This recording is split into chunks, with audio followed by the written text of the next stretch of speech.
Welcome to Sacrilegious Discourse. For this is what the Sovereign Lord says. Why do you need prophets to tell people who you are and what you want? If you can justify everything that the God of the Bible has done, then you can justify any of your behavior. A lot of this mentality is trickling into what is now mainstream right-wing Christianity. I am capable of empathy greater than this God of the Bible. This is a Bible that they tell kids. This is the good Lord. This is the good book.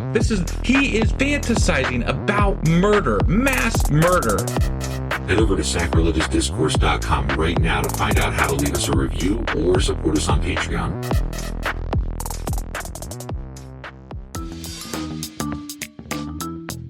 Hey there, sinners and saints. It's your favorite Bible-bashing duo from Sacrilegious Discourse, and we need your help. That's right, folks. We're raising funds for some heavenly equipment and a studio that doesn't sound like it's in the depths of hell. Our current setup, let's just say it's more apocalypse than audiophile. So if you want to hear us dissect the Bible without the background noise of demonic squirrels, chip in a few bucks. We're aiming for $5,000 to upgrade our audio and build a studio worthy of blasphemous banter. Donate today and help us spread the good word of atheism. You can find a link right on our homepage, sacrilegiousdiscourse.com. Every dollar counts. Even if it's from your collection plate.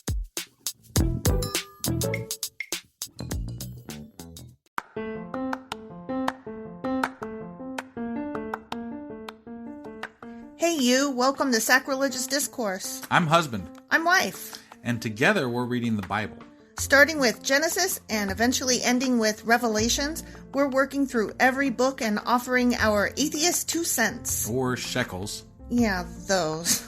We're asking questions and pointing out all the nonsense. We aren't academics or scholars. Nope. In fact, when it comes to religion, we really don't know anything at all. What we've learned so far is that God's a dick. Oh, he really is, isn't he? If you're interested in how we reached this startling conclusion, maybe start from episode 1. Otherwise, jump in anywhere. It's all good. Yep.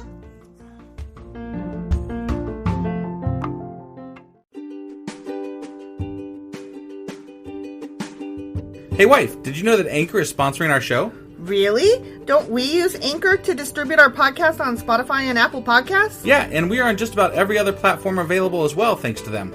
Why do we use Anchor as our podcasting service? Well, they make editing and distributing our show a breeze. What if one of our listeners wants to start their own podcast? Then they should head over to anchor.fm or download the app to get started. Awesome! You guys should go do that right now!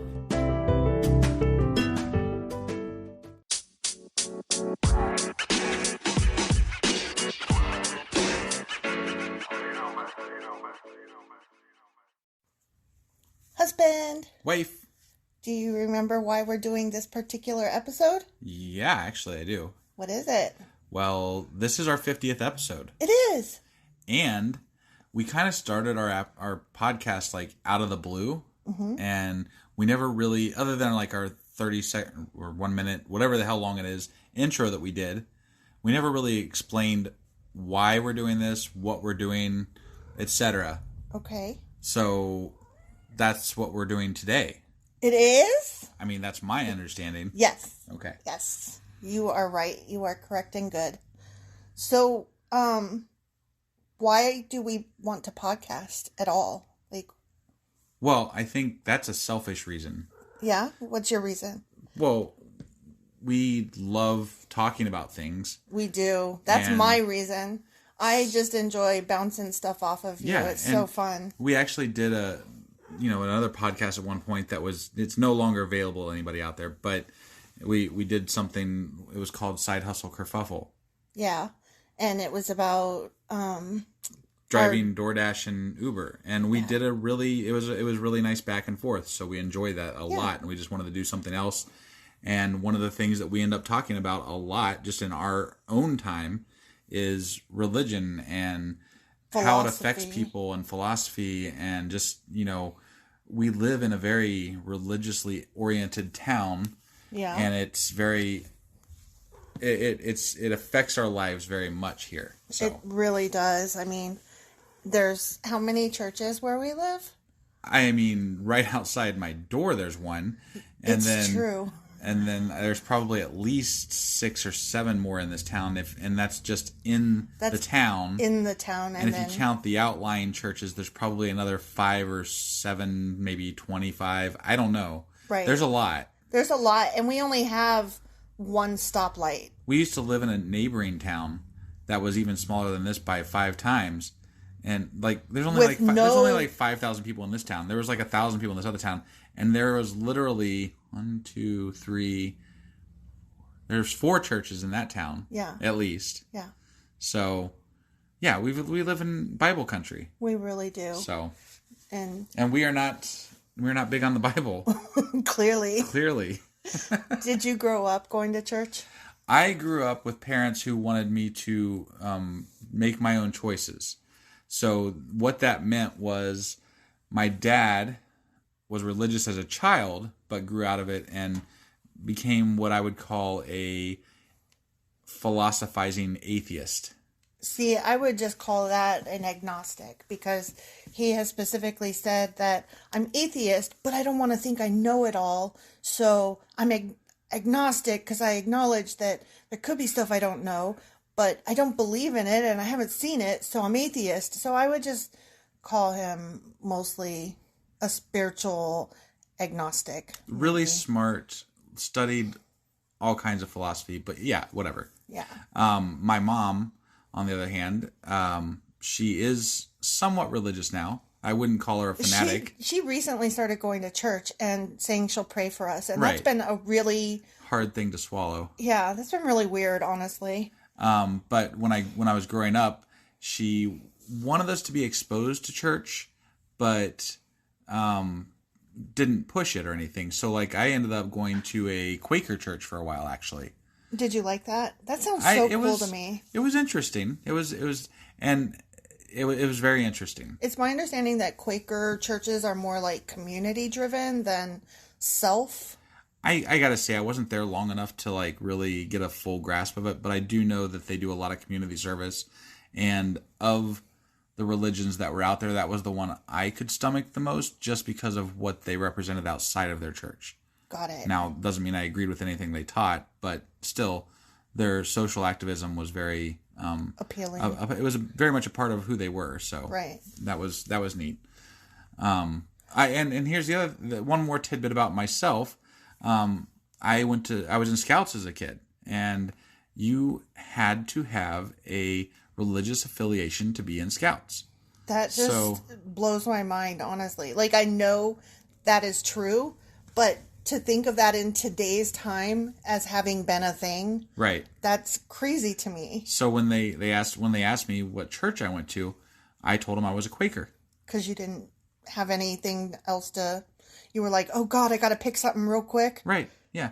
Well, and to fit in out in this area where I grew up, and I grew up in the same town that we're in now, and to fit in out here, it was being religious was a very, very much a part of life out here. So I did go to church with friends occasionally to try to fit in and go to church functions occasionally. And I wanted to know what it all meant and why these people were so adamantly, I don't know, in love with this whole thing that is religion, I guess. So right. I didn't understand it. And I dated a girl one time and that wanted me to be saved. And I was like, saved from what?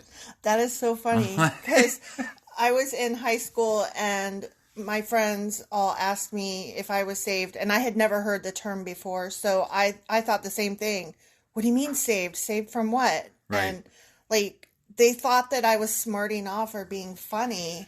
Right. And they didn't understand. Like, no, I really, literally, legitimately have never heard that term. I don't know what you're asking me. Yeah, if you don't grow up in the church, which neither one of us did. No. I grew up, my parents are really religious now, which is just so weird to me because I grew up with, my mom didn't really care one way or the other.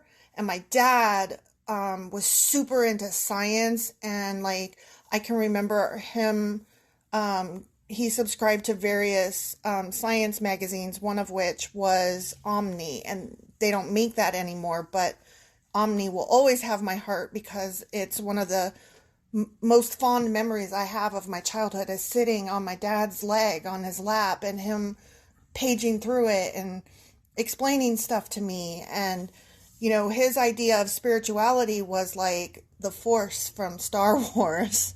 Like, we're all connected and, you know, there's a goodness in all of us, and just, you know, always be a decent person and have morals. Right. And I found it easy not growing up in church to have my own morals. Right. Like, that was never an issue for me. Right.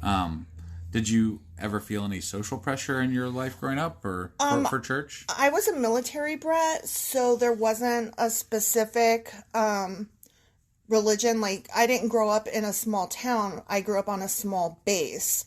But because people would come and go, there was no one specific religion that stuck. Sure. So I know one of my friends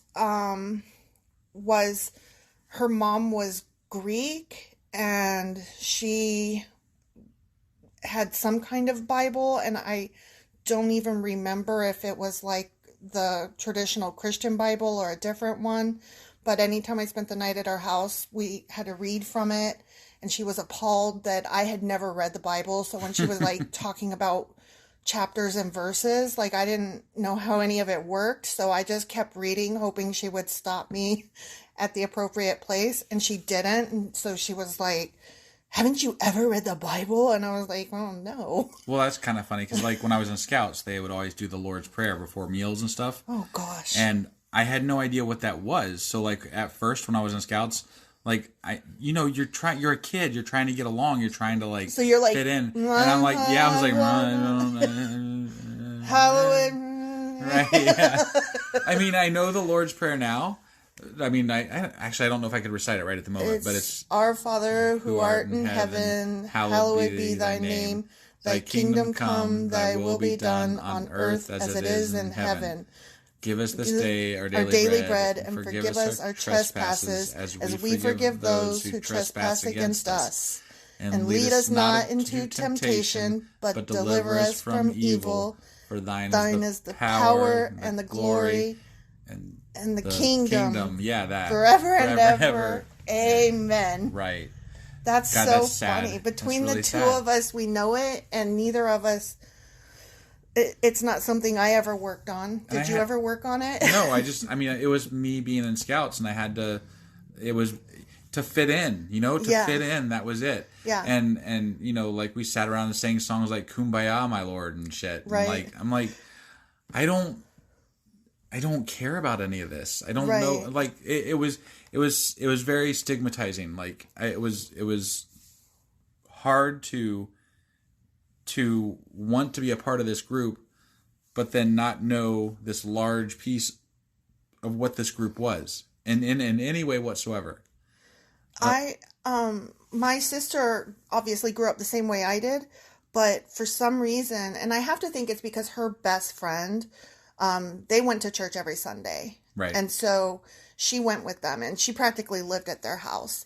And so she was religious from a very, very early age on her own in a family that wasn't. Right. And that was very weird. And we kind of would make fun of her. I feel bad for it now. But she's always been Christian. And so I can remember getting into an argument with her because she wanted me to believe in God with her. And I'm like, I don't know how to just... it must have been how you felt. I don't know how to just 1, 2, 3 go and decide that I believe. Like, there's a light switch. Right. And yours is on and mine is not. I don't know how to access that light switch where you just suddenly believe or feel something that isn't there. Well, being raised the way I was taught to be a very analytic thinker and right. and to rationalize things. And how do you you can't rationalize God. Yeah. There is no rationalization for it. And then what made me even more of a staunch, I guess I would call myself an atheist, but there's more to it than that. Well, we'll talk about that in a minute. Okay. But my point was that, where was I going? You guess you would consider yourself an atheist? Yeah, but I was saying something else before that today. Oh, I'm sorry I cut you off. No, it's all right. I wasn't going to go into detail about that, so... Sorry. That's all right. Yeah. So that's where I totally we're forget what I was going to say now. Sorry. Yeah. I do that to you. You do. I derail your train. You do. Hey, how about we get on? Or unless do you want to? No, go? I have one more question. Okay. And then we'll take a break. All right, sounds good. My next question, and it doesn't fit into any of the other categories, is why I stuck it here at the beginning. So, why are we hiding our identity in this podcast? Yeah, well, we've covered some of the reasons, and I think the biggest reason really is that A, we have a kid that's still going to school. Yeah. And B, we live in the Bible Belt. We live in Bible country, and we are surrounded by very in-your-face Christianity. I mean, I think other parts of the country don't understand. Like, I still drive DoorDash, and so I'll drive around, and there are Trump flags, and there are Stop the Steal flags, and there are, religious freedom flags and stuff. Yeah. Which religious freedom sounds great, but it doesn't mean what everybody wants it to mean. Right, right. So when you see those things, you don't feel safe to, speak who you are, to speak your truth. Yeah. So we will remain husband and wife, so to speak. And more than that, we have some direct family that would be very offended by that's true this too. as well. So that's true too. And there are others who would use the information against us and could cause trouble. Right. It's more about keeping our jobs, keeping our family safe, and not getting our house egged or our cars keyed. Yeah, so we shall be husband and wife. Yeah, yeah. And it is what it is. Sure. Was that the only question you had before we move on to the next section? Yeah, let's take a break because I have to pee. And... Oversharing much? Whatever. Okay. That's what we do, right? I mean, yeah. So. All right. All right. We'll see you guys in a minute. Bye.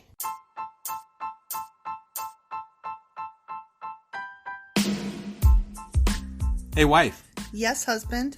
Did you know that we are now on Patreon? Yes, because you told me, but also, no, tell me more. So we're on Patreon now. Are we? We are. And our supporters can go there and support us. And we have multiple levels all the way up to You Killed God. That sounds really drastic and escalated quickly-ish. Well, no, there's multiple levels before there. So it escalates on a sliding scale of, cheap to not cheap. Oh. But, we can definitely use any amount. So, any support is always appreciated. So what exactly is Patreon? It's a place where you can show your support for our podcast. And just our podcast? Any podcast or any performer. But, we're the ones that, you're listening to right now. So maybe you should, support us. That'd be awesome. That would be awesome. But we love you anyway. So all you got to do is go to Patreon, look up Sacrilegious Discourse. It's actually patreon.com/Sacrilegious Discourse is our actual main page there. So head on over and send us some love. Yeah. Okay, we're back. All right. That was a long break. For us, and for them it wasn't. No, I know, but, our alarm went off, and... Well, yeah, we had some coffee. And... Yeah. Fed the cat. That's the wonderful thing about podcasting. You can hit pause on that as long as you want to and come on back to it. Yeah. I just think it's funny. What are we doing now? You said you're surprising me with a bunch of crap, so... A bunch of crap? Oh, my God. This is what I have to deal with. So, we touched on this briefly, but... I wanted to ask you to further speak on whether you consider yourself an atheist or an agnostic and what you feel the difference is between the two. So I've gone through many different forms of what I am in my life, I would say, and it's been progressively towards atheism. Okay. I went from a person, as I kind of discussed in the first section, someone who wanted to understand and be part of a religious group because it seemed so prevalent in my community. Right. When I, got out of high school and got into college, I discovered more about myself and I started thinking of myself in the terms of agnostic. And I didn't do a lot of research into it, but it felt better to say, I don't know. And is that how you would define agnosticism? More or less, yeah. I would define agnosticism as, I'm leaving open the possibility of anything. Got it. Okay. So I would say at this point in my life, I am more atheist than I am agnostic. I'm not agnostic. I'm definitely atheist. I do not believe that the God that is said in the Bible exists. Sure. Okay? I do not believe that the God said in any written form exist. Do you believe in a higher power? I don't think I do. I mean, my catchphrase is from Kurt Vonnegut, and it's "so it goes." And I think, when I die, I'm going to be turned into dirt, and that's pretty much it, and so it goes. And so it goes. I mean, right. that's pretty much how I feel about the matter. Now, the wonderful thing about atheism and religion and theism is that we can sit here and argue all day, and essentially they are all beliefs. Right. Like, I believe there is no God. I believe there is a God if I was theist. Right. And if I'm agnostic, I believe that I want to sit the fence. Wow. So, that's a harsh kind of perspective. Well, I mean... Well, okay, the reason that I say that that's a harsh perspective is that I kind of consider myself agnostic, but I have like a kind of painful reason why. Yeah. For one thing, I grew up with science parents or whatever. Yeah. And then my parents went the opposite route and became like hardcore Southern Baptist, like, oh my God, what the fuck? Yeah. No, I know. Believe me. So there's that. Yeah. You've seen some of it too. Yeah. Yes. And so there's that. And then I joined an atheist group, and I refer to them as the angry atheists. Yeah. Because I'm aware of that. Because they were just as hateful as the Baptists, and they were just as arrogant as the Baptists. And I know for a fact that this is what's what, and you're an asshole and an idiot if you don't think like I do. And like, there was such a sense of shame, and I don't like either of those perspectives. And granted, those are both extremes, which is why I do choose to sit in the middle, but not from a lack of wanting to choose a side so much as that I want to feel safe and free to ask questions and to wonder. And sure. So I mean, if I was going to call myself atheist, because I don't really believe in a higher power, and particularly not a God of the Christian Bible, or yeah, fuck that guy, he's a dick. He is a dick. But just a guy watching over us in general, whatever religion that might be, Judaism or right. or Muslim faith, or and just whatever those faiths are, I don't believe in a higher power that watches over us. Right. I just don't. Right. But I wouldn't call myself an atheist because of my experience with the atheists. If I did fit that category, I would call myself a spiritual atheist, because I mean, there are things I don't understand. There are, things that I don't know. And I just like to leave room for the possibility that something might be there that I don't know about. And I do think that we are all connected in kind of a new agey, hooky, Wiccan kind of way. And, one with the trees kind of thing. And this earth is our only earth. And our biome is dependent on each little piece of us. And, we are all stardust, and, energy doesn't die, and all of that. And so that is why I feel more comfortable in the category agnostic. But I can understand, because I do lean more toward atheism. Right. It's just, I don't know, my experience with them just left a nasty taste in my mouth with that word. Well, I mean, I think, I empathize with that to a degree, because since we've started the Twitter account for our podcast, we've been following and, living in circles of atheists and anti-theists and all kinds of stuff like that. And like, I'm learning all kinds of new terminology that I never knew before we started all this, because honestly, what we were when we started this was husband and wife team who had never read the Bible all the way through and felt compelled to, because we have too many people quoting crap at us, and we wanted to know what was in the Bible, essentially. Right. Right. That's what we started as. Now, like I said, I consider myself an atheist, more or less to the full extent of that word. Right. But at the same time, the nice thing about atheism is that atheism is it's set up as you essentially don't believe in God. That is the definition of atheism. So it leaves a lot of room for a lot of different people, and a lot of different people are out there who are very angry at religion, which I understand also. I understand being angry at religion. I grew up around it, but I don't think it gets me personally anywhere to be angry at religion. Right. I'm fine with poking fun at religion, and I can get angry if somebody's coming in my face about religion. Right. But those are the extent of where my line is drawn. Is if somebody's coming at me with religion, I don't mind getting angry back. But if somebody is, I'm fine making fun of religion, because I think religion is just, it's hilarious. Like to sit here and tell me that you believe in a God that murdered all these people, that's condones rape, that condones, it's crazy. It's crazy. I agree with you completely. So I'm going to laugh at it. I'm going to make fun of it. And I'm going to call their God a dick, because he is a dick. I'm reading it. He's a fucking dick. I feel like maybe we're like, no, I don't want to say arguing, because we're not arguing, but I feel like if we were arguing, it would be arguing semantics. And, based on what you were telling me, like, what the fuck is the difference between atheism versus anti-theism? Like, so anti-theism, from what I understand, and again, this is one of those new terms that I had not heard before getting into the Twitter world in the atheist circles, is basically someone who is angry at religion, or angry at God. So they're the angry atheists then? Maybe. They might not even be atheists. They are literally angry at God. Okay.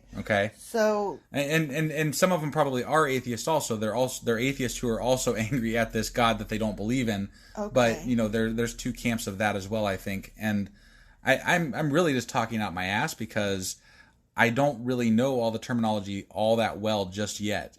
I am endeavoring to figure it out, because I'm in those circles and I'm having discussions with these people. But I haven't quite figured everything out yet. I'm kind of afraid of stepping into that circle and having those discussions, because I feel like I would be forced to defend my perspective. And like, I love having a discussion amongst friends. I do not like being questioned and having to defend my stance. Like somebody on Castbox commented on a comment that I made that it wasn't even religious, but they were asking me, why do you think that? And, my comment was, whoa, this sounds cool. I don't want to explain to you why I think what I think. Like, it felt so attackish, and I'm really afraid of that. Not afraid because I doubt who I am or what I think, but because it's just a confrontation. I think I've had so much confrontation in my life that I just don't need that.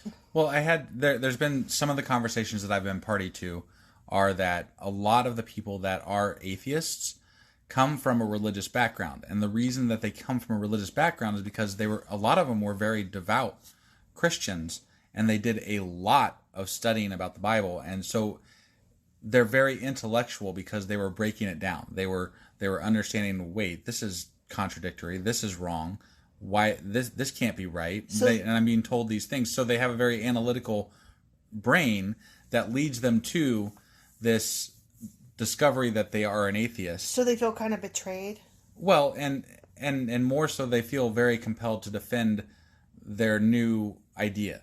They feel very compelled to live in the world where this new idea is correct. And I'm not saying that I believe that it is. I'm on their side, but it's got to be me and you don't have the experience of coming from a religious background into atheism. We kind of grew up with atheism. So it's a different experience. I think the point of it that I'm trying to make is that everybody comes from a different background and a different experience. Some people might have even been abused in the church systems. I can understand anger. I can understand all this stuff. I think we all just have to kind of agree to live and get along and maybe not harm each other. And that's really the easiest way to put it, is that we all have differing ideas, and that's what this whole thing is about, is differing ideas, and not just being okay with the mantra that the Christian right gives us every day. So right. So what do you think happens when we die? You already said this, but I mean, I also want to be shot out of a cannon. Oh like God, my ashes, just up. like stuff me in a cannon and shoot me out over the ocean. That'd You're be awesome. An idiot. Stop. What? That'd be really cool. Fireworks. You guys should all get really drunk. Oh my God. And have a party. You better not die before me because I do not want any part of that. Well, along with the question, what happens when we die? Where did the universe come from? Well, I mean, in my opinion, it came from the Big Bang Theory. Like, you know, we have... The things that banged, where did those come from? Well, I mean, obviously we don't know everything. That's why atheism is a belief and not a fact. Okay? Right? Right. So, all I can go by is the best guesses of science, because science is kind of my default state of mind, and that I trust... Start here. I trust science way more than any other idea or that anything else that's out there. Science is where I start with everything. And, you know, there's... I just read something the other day that said that the normal state of existence is something and not nothing. And it was a science, you know, thesis or whatever. I don't know exactly. I didn't read it in detail, but the idea was that essentially, instead of thinking that we came from nothing, what if just the constant of the universe and life in general is that there's always something. There has always been something. It just is. That is what it is. And it doesn't have to have come from somewhere. Right. I think that the problem of infinity really scares people. Oh, for sure. And that's why they have to think of a beginning and an end forever and ever, amen. The problem of death scares everybody. Right. That's why we have to come up with deities that are going to let us live forever in a wonderful plane of existence somewhere in the sky. Right. So everything that we create and worry about comes from something we're scared about, generally. Well, in my opinion. That's not true. A lot of things that we create are in order to allow us to take the path of least resistance because we're lazy. Sure. So, like, we created ways, instead of having to go to the water, we created ways to bring the water to us.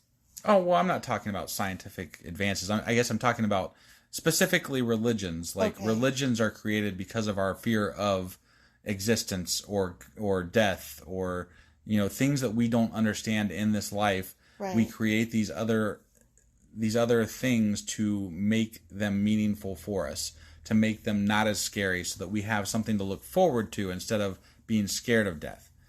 I think that, like, to consider death and that is the end and that is it, right, is not a fun thing to contemplate unless you have a backup plan. Like, I'm going to live forever because I worship God. Hell yeah. Or you know, other religions, they've got like the 70 virgins or whatever the hell it is. I'm probably wrong about that one, but man, you know, that sounds pretty damn good, you know? Oh my God. I'm just saying, like, they got all these shit where you're like, yeah, I'm going to go do this thing and I'm good with dying. I'm good with it. Whereas I'm like, you know what? I'm going to enjoy my life now because I think I just turned to fucking dirt, guys. I'm pretty sure that's it. So how do you reconcile that with, the whole YOLO thing? Like how do you say, you know, oh my God, when I'm dead, I'm done. So, you know, why aren't you like, so I better party it up as much as possible and do as many fun, crazy things, like, you know, have all the sex, do all the drugs and party. Oh, you're asking why isn't every atheist out there a sinful asshole? Is that what you're basically getting at? Yeah, like where do your sense of morals come from? What stops you from having all the fun and instead being a mature person who lives up to responsibilities? Because I want to enjoy my life. I want to enjoy every minute that I'm here. And in order to do that, I have to make a living. I have to, you know, respect the people that I care about. And by caring about other people and by sharing experiences with other people, you have to find a way to fit in those groups and make sure that you are following a code in your head that fits with allowing for everybody in that group, your family, your extended family, to enjoy life as well.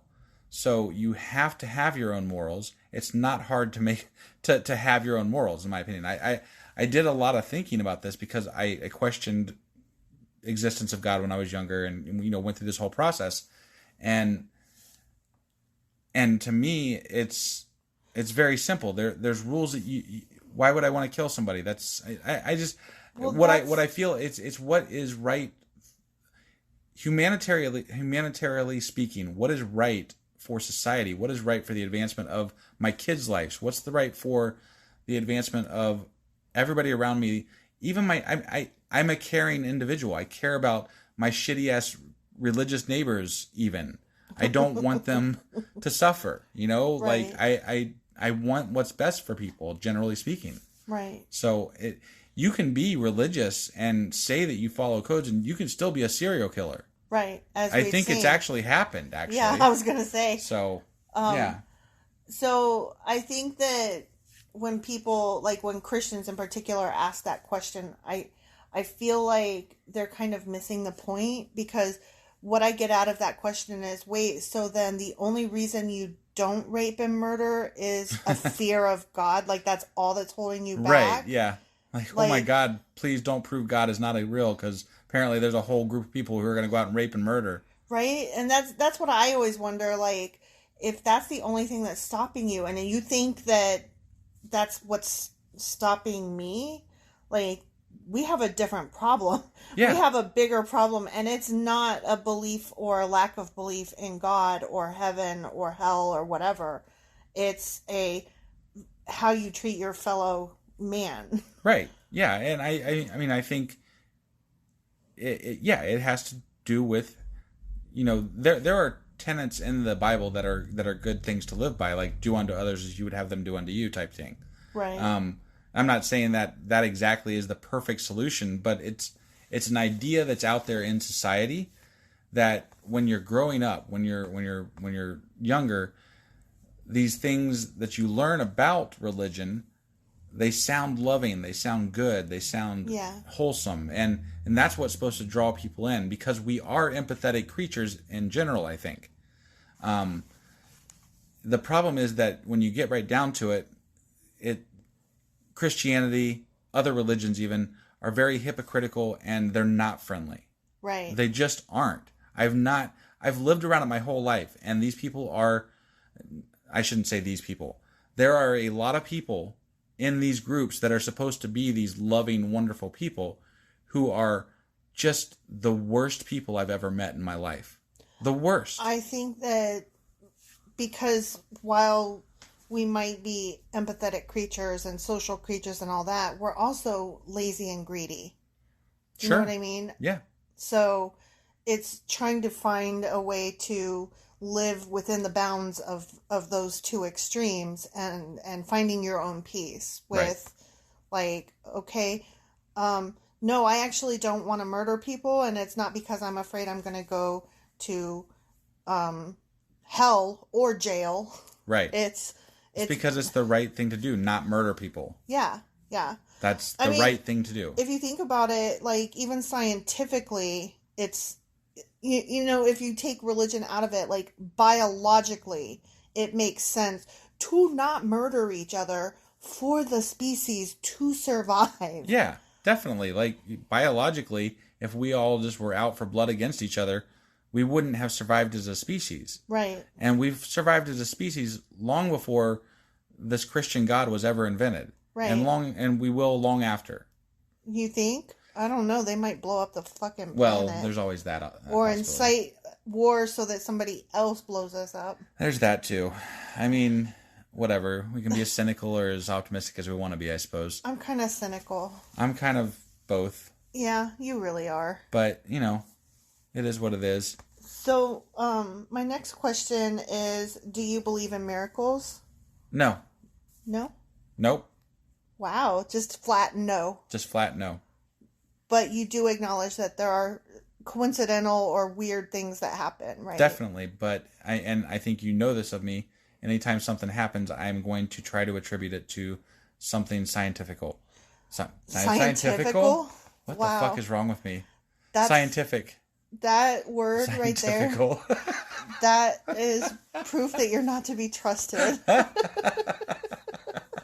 Hey, I caught myself. I know you did. You really did. I said it and I was like, wait, I'm a dumbass. So this kind of gets into... No. No, I wasn't... Oh, okay. I wasn't going to bring up your bad apostrophe usage, but now I have to because you shouted at me. Okay. I'm coming full clean here. Guys, I suck at apostrophe usage. I suck at speaking, apparently. Yeah, you do. I suck at apostrophe usage. You really do. I really suck. And so up until tonight, actually, I had created a new logo for our podcast, and I had put an apostrophe S at the end of Atheists on the logo, and because you that tried is to turn not correct. You tried to turn a plural into a possessive. Right, and luckily for me, my wife is very much in the English realm of things, and she loves her words, so she caught my mistake and gave me hell about it the rest of the night, and including still now. Well, so, I wasn't going to go there, actually. That's not where I was going at all. I was trying to get back on track. But you would have given me hell later tonight still. But you were like, oh, don't say anything. So I had already decided in my head I wasn't going to say it because even though you are bad at apostrophes and even though you did make our logo have an apostrophe and I was appalled, I tell you, it really isn't fair of me to complain when I don't do any of the images or social media. Yeah, that's right. And badly done is better than not done at all. Damn straight. Whatever. I'm over here giving you this, and you outed yourself. I did. So where I was going was Sorry. No, you're fine. I knocked you off trail earlier, so Yeah. it's fine. Where I was going was when you say that you will always try to figure out like what's actually happening instead of, jumping instantly to the mystical, magical, miracle thing. Yes. It reminds me how one time there was what was it? It was at Halloween time, and one of the local parks or something had No, it was the there's a place down there that like the Halloween place. That's what I said. Oh, One of the local Halloween theme park place, whatever. Gotcha. Had hired like a bunch of people to dress as clowns. Zombie clowns and jump out of airplanes. Yes. And but they had failed to inform everybody that they were doing this with torches. Yeah. They were jumping out of planes with torches. So me and you and your brother were standing out front of the house we used to live in, and I'm like freaking out, and I'm like, oh my God, because I see all these things coming down, and I'm like freaking out, what is happening? And right. So I'm like running in and trying to call the police or local weather channel or anybody, and you are standing outside just watching it like, cool. Yeah. And all I could think was, we're about to die, and instead of spending your last few minutes with me, you're spending your last few minutes like... I had to know what it was. Yeah. And like anytime there's like a tornado warning... I go watch. Yeah. You send me and the kid down to the cellar, and you're like, I'll be down in a minute. Yeah. And you got to see. I do. It's so fucking annoying. My brain needs proof. I know. You need all the proof of everything always. It's amazing and annoying. Well, I don't know what to tell you. So, okay, you don't believe in miracles. No. I don't know. Things happen, and sometimes... I believe that there are things that happen that we don't yet understand. Yeah. But I think that those things that we don't understand have a scientific explanation. Sure. That's what I believe. I think that the word miracle is just lazy. I agree. So 100%. Yeah, okay. What about angels? Do you believe in angels? Not even a little bit. Me neither. But I have to tell you, I fucking love angel figurines and angel art. I love Castiel on Supernatural. I love Castiel on Supernatural also. Misha Collins is the shit. Okay, this one's slightly unrelated. Do you believe in aliens? Yes. Why? Why? Because we have an infinite universe, and in that infinite space, there's got to be aliens. Right. There's completely agree. There's infinite possibility. So in that infinite possibility, yes, that does exist. And what is considered an alien, though?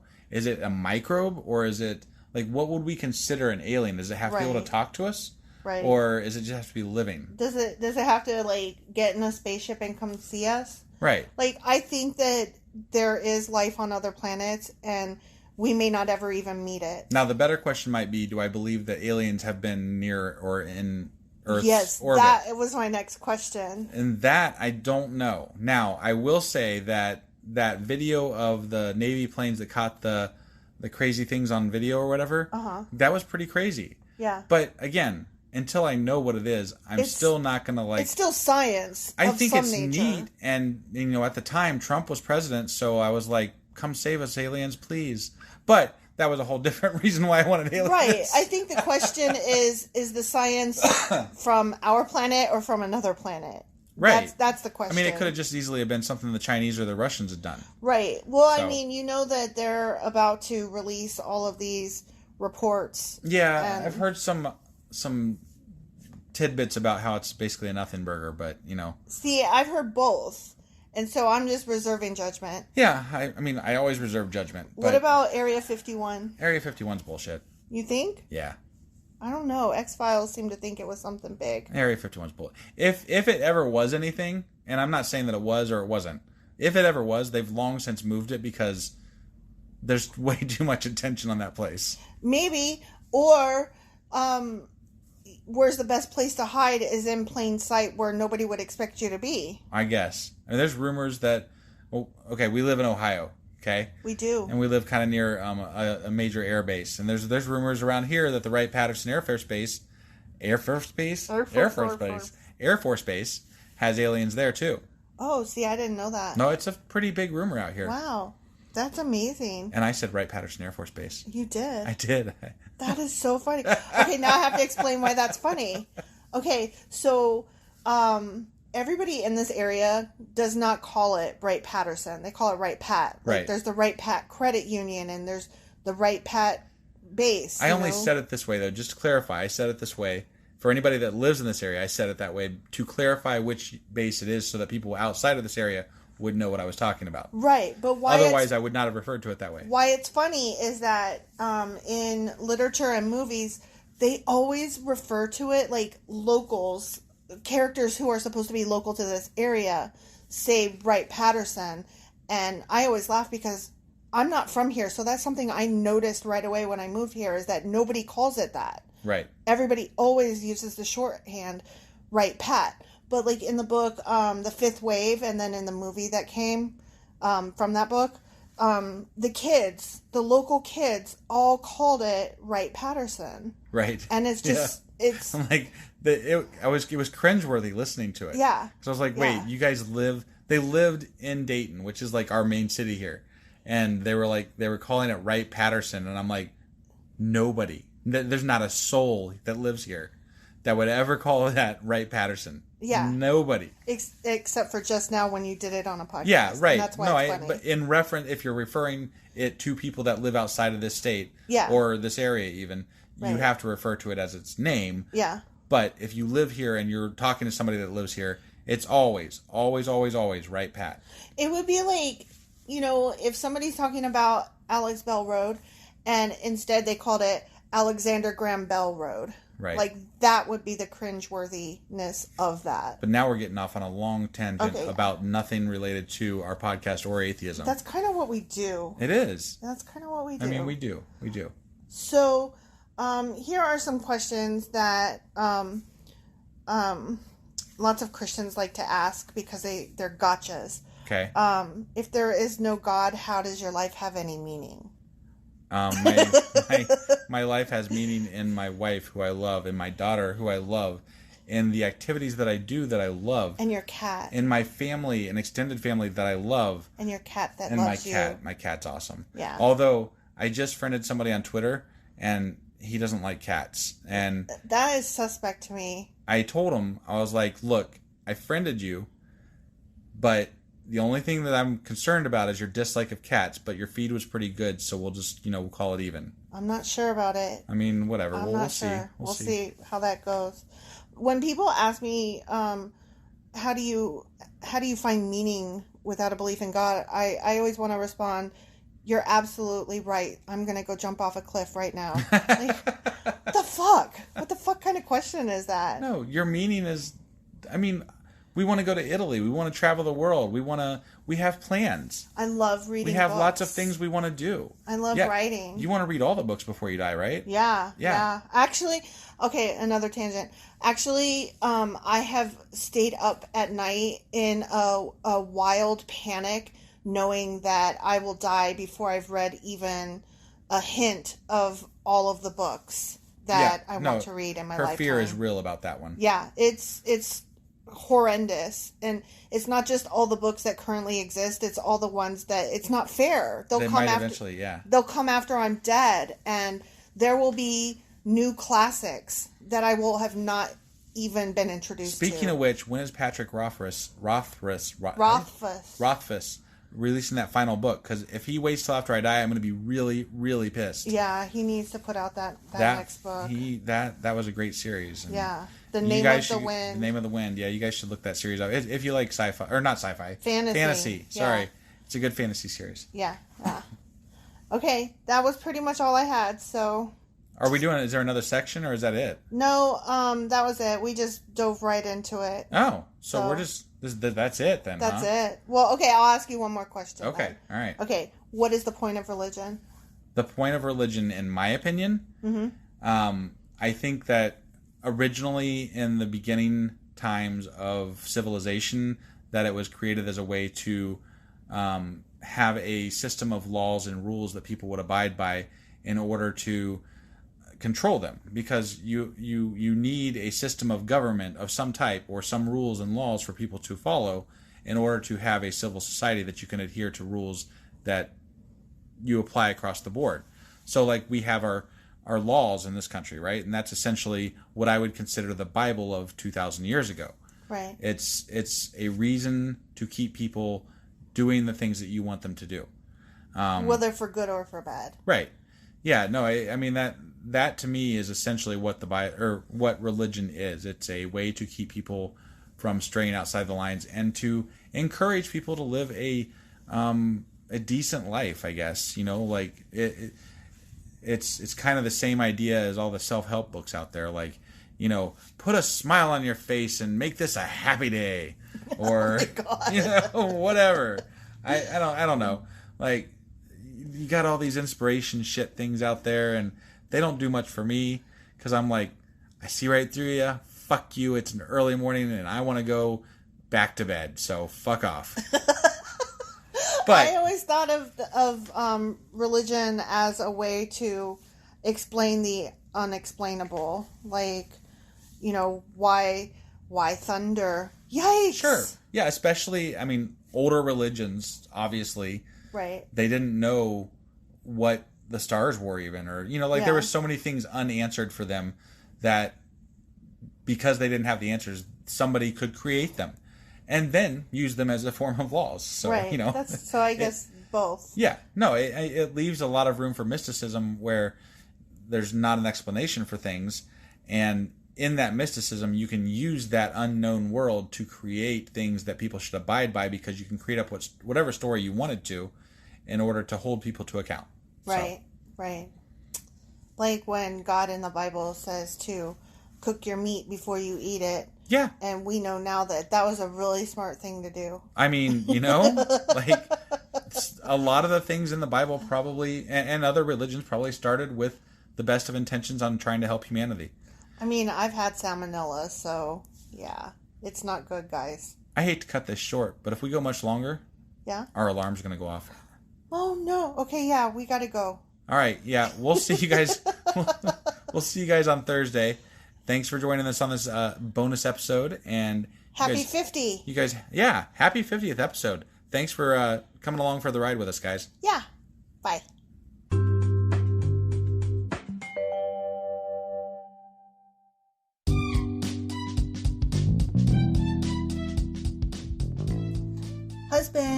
wife. Can I say the things now? Yes. Okay. So you had a list of items that you wanted people to check out? Yeah, definitely. Make sure you check us out on Twitter.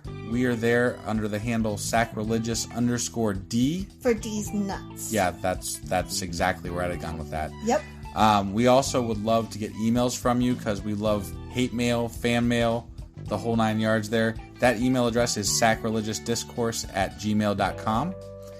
And we are now on YouTube. And if you are listening to us on YouTube, you're going to be running a little bit behind what our schedule is for our podcast because you're going to be hearing stuff from 2 months before if you are caught up.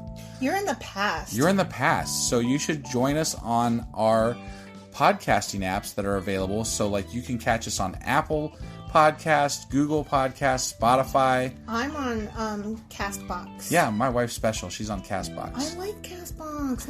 And then on any of the things that you're on, we always would love it if you would like and subscribe. That helps us out so much. So yeah, do those things. Do those things, and we will see you guys next week. Sure we will. It's on Thursdays. Yeah, that. Okay, bye.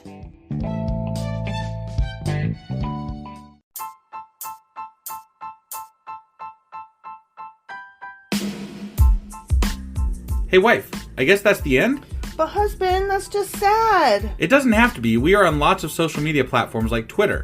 Our handle there is sacrilegious_D. For D's nuts. Oh my God.